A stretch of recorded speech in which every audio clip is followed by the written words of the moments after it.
Hello students, आपका स्वागत है आपके अपने चैनल करियर क्राफ्टर्स में। तो आज हम लोग देख रहे हैं अर्थव्यवस्था व इसके विकास का इतिहास। तो आज देख रहे हैं सेकंड टॉपिक हमारा है योजना आयोग, पार्ट 2 है ना। पार्ट 2 है। फर्स्ट पार्ट में देखे थे अर्थव्यवस्था संरचना और प्रकार, सतत विकास, समावेशी विकास, उपनिवेश, ये सब चीज़ों को हम लोग देख लिए थे, है ना, जान चुके थे। आर्थिक विकास, है ना, प्राइमरी सेक्टर, द्वितीयक, सेकेंडरी, टर्टियरी सेक्टर, ये सबको हम लोग ने फर्स्ट टॉपिक में कवर किया था। तो आज हम लोग सेकंड पार्ट देख रहे हैं योजना आयोग, प्लानिंग कमीशन से शुरू करते हैं हम लोग। तो कहता है योजना आयोग है क्या, प्लानिंग कमीशन होता क्या है। तो सबसे पहले इसको जानते हैं। कहता है जो आने वाले 5 वर्षों के लिए आर्थिक विकास का योजना बनाता है। कहते हैं आने वाले 5 वर्षों के लिए, है ना, जो विकास का योजना बनाता है उसे हम लोग क्या कहते हैं, प्लानिंग कहते हैं, है ना। जैसे हम लोग कोई भी काम करने से पहले प्लान करते हैं कि नहीं, करते हैं ना। जब हम लोग मान लिया जाए रात को हम लोग सोते हैं, है ना, तो हम सोचते हैं सुबह उठना है, ब्रश करना है, फ्रेश होना है, उसके बाद क्लास जाना है, फिर क्लास से आना है, उसके बाद कुछ घंटे पढ़ाई करना है। नहीं, ये प्लान बनाते हैं कि नहीं, वही प्लानिंग इसमें होता है। कहता है जो आने वाले 5 वर्षों के लिए आर्थिक विकास की योजना बनाता है, ठीक है। तो लिखा है योजना आयोग का गठन 15 मार्च 1950 को किया गया था। जो प्लानिंग कमीशन योजना आयोग है, इसका गठन कब हुआ था, तो 15 मार्च 1950 को किया गया था, जो आने वाले 5 वर्षों के लिए आर्थिक विकास की योजना बनाता है। कोई दिक्कत नहीं। इसके आगे है, इसके अध्यक्ष भारत के प्रधानमंत्री होते हैं। इसके अध्यक्ष कौन होते हैं, तो भारत के प्रधानमंत्री होते हैं। और कामकाज की देखरेख के लिए एक उपाध्यक्ष होता है। कहता है प्लानिंग कमीशन में एक अध्यक्ष होते हैं, वो कौन होते हैं, भारत के प्रधानमंत्री होते हैं। और उनके कामकाज को देखरेख करने के लिए एक उपाध्यक्ष होता है, जिसकी सहायता के लिए आयोग के 8 सदस्य होते हैं। कोई दिक्कत नहीं। अगर पूछ दे योजना आयोग का गठन कब, तो 15 मार्च 1950 को कंप्लीट है। इसके अध्यक्ष कौन, तो प्राइम मिनिस्टर, है ना, प्रधानमंत्री होते हैं। कंप्लीट है। ये कितने सालों के लिए योजना बनाती है, तो 5 सालों के लिए। कंप्लीट है। अगर पूछ दे योजना आयोग के सर्वप्रथम अध्यक्ष कौन थे, सबसे पहला अध्यक्ष कौन थे, तो पंडित जवाहरलाल नेहरू थे। कंप्लीट है। चलिए देखते हैं आगे पॉइंट है। भारत में पहली पंचवर्षीय योजना 1951 से 1956 थी, है ना। भारत में पहली पंचवर्षीय योजना 1951 से 1956 थी। कोई दिक्कत नहीं। योजना आयोग का गठन कब, तो 15 मार्च 1950 को। लागू कब हुआ, तो 1951 से 1956। 5 सालों का डिफरेंस है कि नहीं, बीच का अंतर, ठीक है। वो 5 सालों के लिए योजना बनाती है, ठीक है। आगे देखते हैं। इसी को कहता है योजना आयोग के प्रथम अध्यक्ष जवाहरलाल नेहरू थे। पूछेगा योजना आयोग के प्रथम अध्यक्ष कौन थे, तो जवाहरलाल नेहरू थे, पंडित जवाहरलाल नेहरू थे। वही कहता है 1 जनवरी 2015 को योजना आयोग के स्थान पर नीति आयोग बनाया गया। कहता है 2014 को, है ना, 15 अगस्त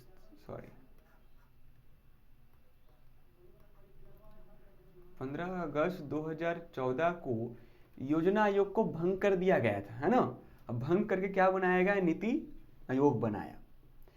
ठीक है, कामकाज सब सेम था लेकिन नाम चेंज किया, योजना आयोग को नीति आयोग बनाया गया। इसके अध्यक्ष कौन होते हैं, तो भारत के प्रधानमंत्री होते हैं। कंप्लीट है, कोई दिक्कत नहीं। ठीक है, तो पूछेगा योजना आयोग के स्थान पर नीति आयोग कब बनाया गया, तो 1 जनवरी 2015 को। अब भंग कब किया गया, तो 2014 को। और योजना आयोग का गठन कब हुआ, तो 1950 को। कोई दिक्कत नहीं। आगे कहता है भारत में आर्थिक विकास का श्रेय नियोजन को दिया जाता है ना। भारत में आर्थिक विकास का श्रेय किसे दिया जाता है, तो नियोजन को दिया जाता है।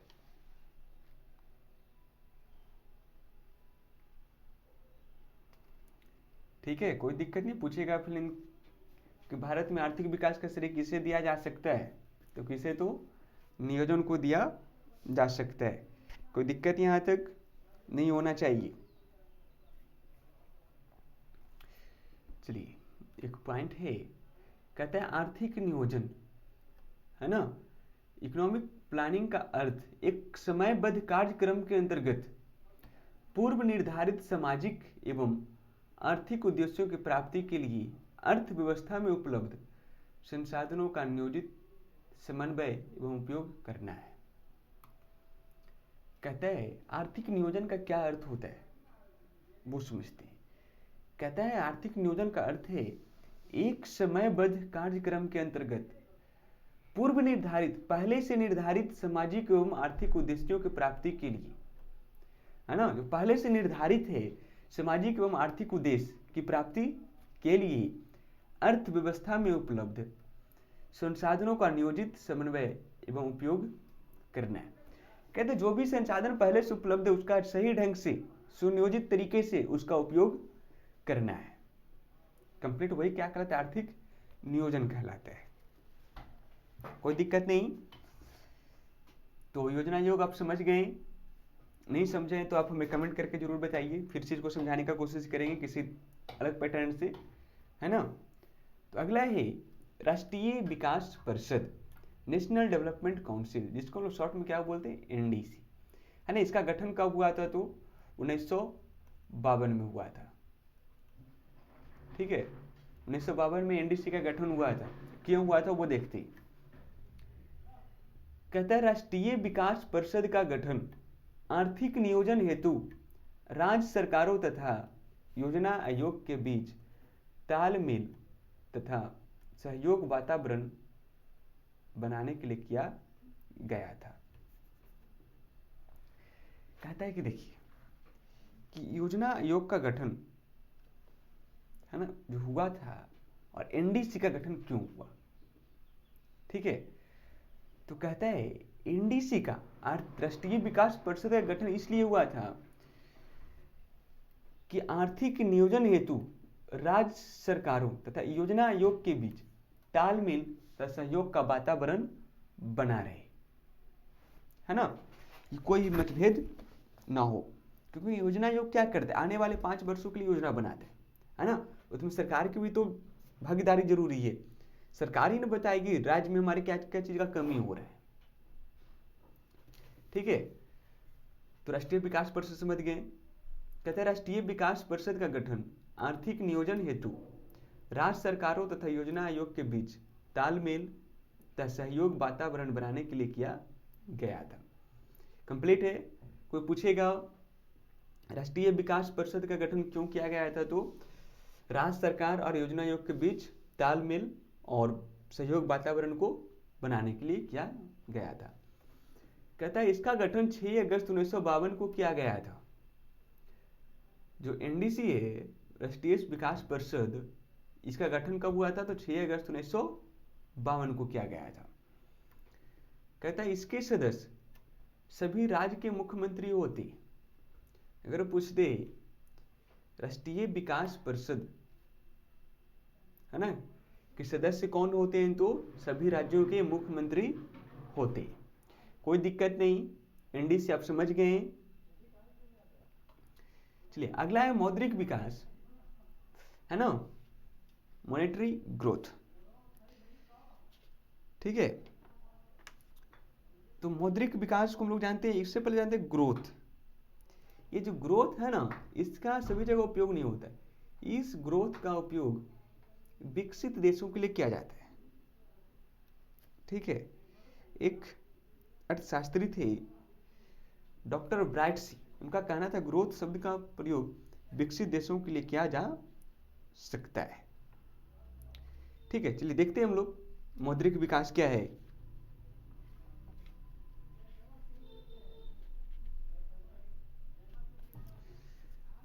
मौद्रिक विकास में सबसे पहले था वस्तु विनिमय प्रणाली, है ना, वस्तु विनिमय प्रणाली। विनिमय मतलब क्या होता है? लेन देन करना। ठीक है, विनिमय मतलब लेन देन करना। ठीक है, इसमें कहता है वस्तु से वस्तु का लेन देन करना वस्तु विनिमय प्रणाली कहलाता है। वस्तु से वस्तु का लेन देन करना वस्तु विनिमय प्रणाली कहलाता है। जैसे आज भी गांव में, छोटे कस्बों शहर में देखते होंगे, वहाँ जो लोग आते हैं, कभी कभी ऐसे आते हैं आपको धान के बदले चूड़ा दे देंगे, है ना, धान के बदले आइसक्रीम मिल जाएगा, गेहूं के बदले आइसक्रीम मिल जाएगा, है ना, वस्तु से वस्तु का लेन देन होना। ठीक है, जैसे मैं आज भी देखिए, हम लोग मार्केट जाते हैं, पहले के समय में पैसा चलन नहीं था, वह वस्तु का उत्पादन होता था।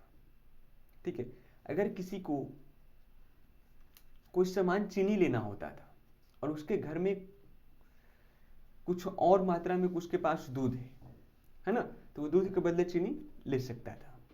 ठीक है, इसमें भी लेकिन बहुत समस्या थी, इसको हम लोग नेक्स्ट चैप्टर में देखेंगे। ठीक है, तो बस शॉर्टकट में इसको शॉर्ट में समझ लेते हैं हम लोग। वस्तु विनिमय प्रणाली समझ गए, वस्तुओं से वस्तु का लेन देन। मौद्रिक प्रणाली क्या है? मुद्रा से वस्तुओं एवं सेवाओं का विनिमय। विनिमय मतलब लेन देन करना। मौद्रिक प्रणाली में वस्तुओं का लेन देन किसके माध्यम से होता है? मुद्रा से होता है। कंप्लीट है। अगला है बैंकिंग प्रणाली। कहता है बैंक के माध्यम से चेक के द्वारा विनिमय की क्रिया का संपादन। कहता है बैंक के माध्यम से चेक के द्वारा, है ना, वस्तुओं का लेन देन करना। कंप्लीट है।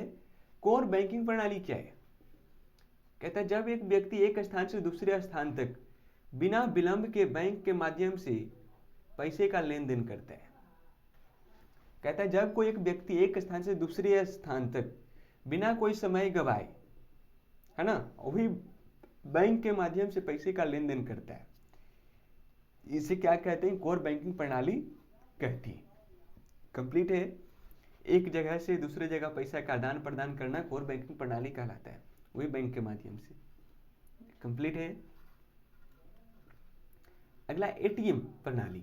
एटीएम तो सब जानते होंगे, है ना, कि प्लास्टिक के एक छोटे से कार्ड पर अंकित, क्या कह रहा है, प्लास्टिक के एक छोटे से कार्ड पर अंकित सूक्ष्म संकेत के आधार पर कहीं भी तथा किसी समय निर्धारित बैंक के केंद्र से पैसे निकालने की सुविधा प्रदान करता है।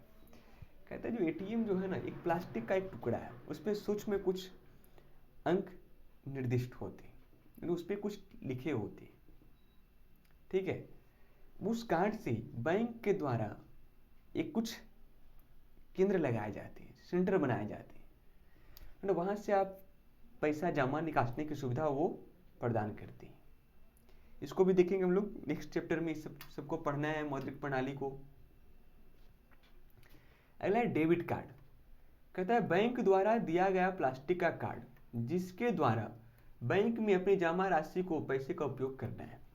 कहता है डेबिट कार्ड क्या होता है? यह एक बैंक के द्वारा जारी किया गया प्लास्टिक का कार्ड होता है जिसके द्वारा बैंक अपने बैंक में जमा राशि को हम लोग उपयोग कर सकते हैं। ठीक है, डेबिट कार्ड समझ गए, जो हम लोग अधिकतर के पास डेबिट कार्ड होता है ना। हमारे अकाउंट में अगर 1000 रुपया है, 30,000 रुपये का हम लोग कहीं भी किसी भी समय इसको उपयोग कार्ड के माध्यम से, डेबिट कार्ड के माध्यम से उपयोग कर सकते हैं। कंप्लीट है। अगला है क्रेडिट कार्ड। कहता है बैंक द्वारा दिया गया प्लास्टिक का कार्ड जिसके आधार पर उसके धारक द्वारा पैसे तथा वस्तु प्रदान प्राप्त कर लेता है।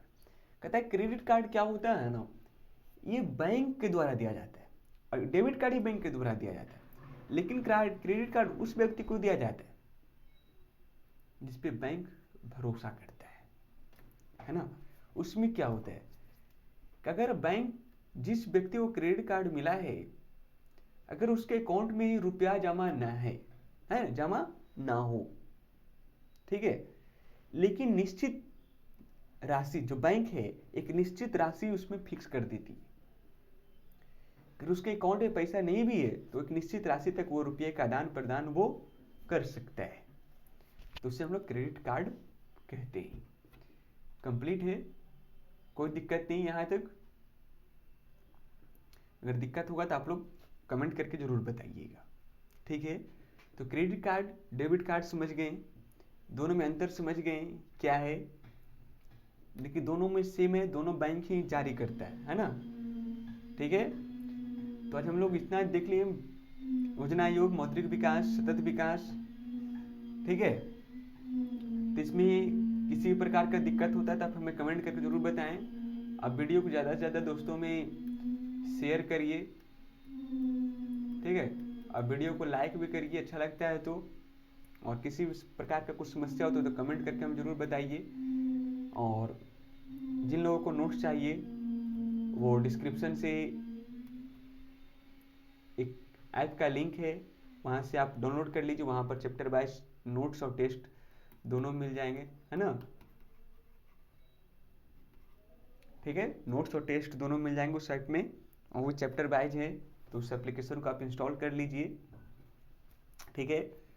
और वीडियो को ज़्यादा से ज़्यादा शेयर करिए अपने दोस्तों में, उन लोग भी कुछ सीख सकें, है ना, एग्ज़ाम की तैयारी वो अच्छे तरीके से वो कर सकें, कोई दिक्कत नहीं। बाकी मिलते हैं हम लोग नेक्स्ट क्लास में नेक्स्ट पार्ट के साथ, है ना। तो आज के लिए इतना ही।